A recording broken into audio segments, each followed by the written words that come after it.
This story comes to us from chicago.suntimes.com. A Chicago police officer is accused of repeatedly punching a man while he was restrained in police custody before he was taken to a hospital for treatment of a gunshot wound he suffered in an exchange of gunfire with other officers in University Village. Now, this guy he was handcuffed and he had a gunshot wound. New West District Officer Chris Hillis was not involved in the December 24th shooting between Nokomis Jefferson and two other officers, but approached Jefferson once he was placed in custody and was standing outside a squad car, according to Cook County prosecutors. Jefferson was about to be placed inside the car when Hillis opened the squad car door and said, "Here, I got you, man," and began to pat down Jefferson, according to prosecutors. During the purported pat-down search, Hillis punched Jefferson 4 times in the groin with a closed fist before another officer pulled him away. They said Hillis tried to walk back toward Jefferson but was prevented from doing so by other officers. There you go. Other cops are like, whoa, you can't do that. What are you doing, man? Get out of there.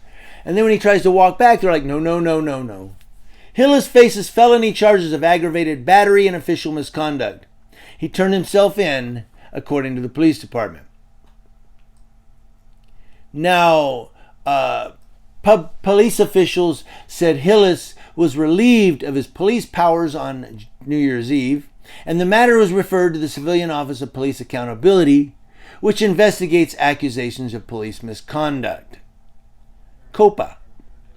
Prosecutors did not say at the hearing whether Hillis or other officers on the scene knew Jefferson also had been shot when he was taken into custody.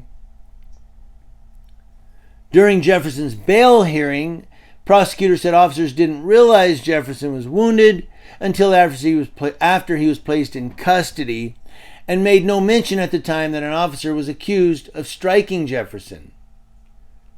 I kind of got distracted there. I got a phone call and I'm letting it go through. But they're saying during the bail hearing, they didn't realize he was wounded until after he was placed in custody, but they made no mention that an officer struck him. The bail hearing. They should have said, yeah, an officer punched him in the groin. I don't know. That's up in the air. But why didn't they mention it? Is it part of the bail hearing?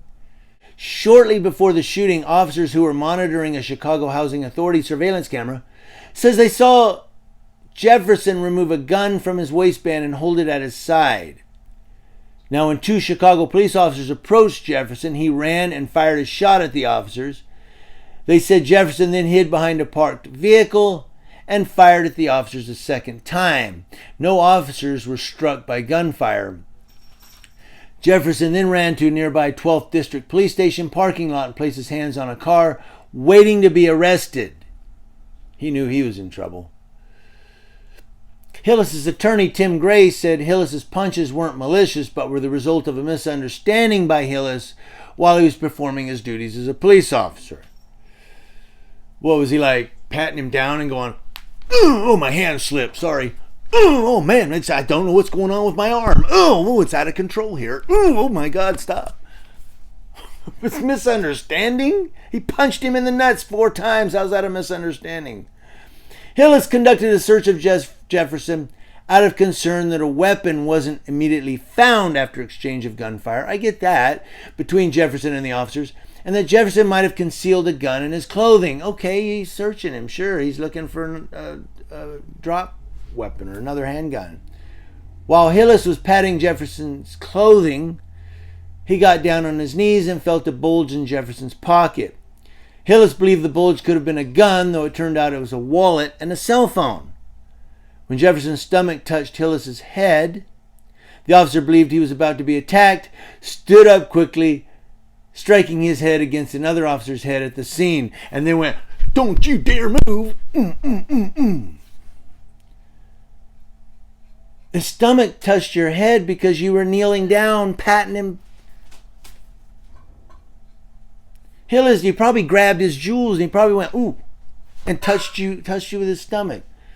Hillis didn't know he struck another officer and thought Jefferson was attacking him. This guy's just out of control, this cop. Leading to what he believed he had to defend himself by punching the guy in the nuts 4 times.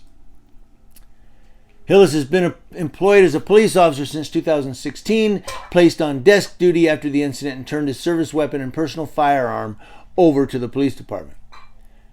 Now, Grace, his attorney, asked Judge Mariam Ahmed to release Hillis on his own recognizance and not to order officer to surrender his state firearm owner's identification card so he could still carry, saying it would make the officer ineligible to work for the police department in any capacity and they would be placed on leave without pay. Ahmed set Hillis's bail at $10,000 and ordered Hillis to surrender his, of course, firearm owner's ID card and to have no contact with Jefferson or any witness in the case. Ahmed said this court will not treat this defendant different than any other defendant. Love you, Judge Ahmed. Yes, she said, no, I don't care if he's a cop. He's a defendant right now, and we're going to treat him that way. So he had to give up his firearm card, and then, but, you know, cop-splaining, man, goes so far over the top. Here, I got you, man.